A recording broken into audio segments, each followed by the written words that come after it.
জননেতা জনাব মাওলানা মোহাম্মদ ইসমাইল হোসেন সোহেল ভাই আপনাদের সাথে মুসাফা করার জন্য কেবলমাত্র রসুলপুরে আসছিল। তা আমরা তার পিছনে পিছনে তার কিছু অনুসারী আমরা আপনাদেরকে বাহবা দেওয়ার জন্য কেবলমাত্র ছোট্ট একটা র্যালি করেছি। এটা কেন মিছিল নয়। এখন সংক্ষিপ্ত আকারে যেহেতু নামাজের টাইম সন্নিকটে চলে আসছে, অল্প কয়েকটা কথা বলবেন আপনাদের সম্মুখে জননেতা জনাব মাওলানা মোহাম্মদ ইসমাইল হোসেন সোহেল। আসসালামু আলাইকুম ওয়া রাহমাতুল্লাহ। ওয়ালাইকুম আসসালাম। আলহামদুলিল্লাহ ওয়াসসালাতু ওয়াসসালামু আলা রাসূলিল্লাহ।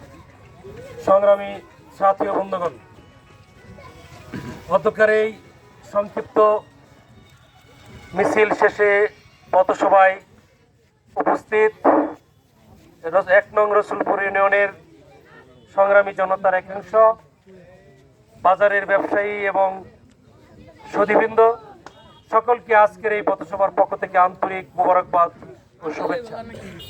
সেই সাথে আপনাদের মাঝে আমি একটি আবেদন পেশ করার জন্য এখানে মাইক হাতে নিয়েছি। সেটি হচ্ছে 12 তারিখের নির্বাচন।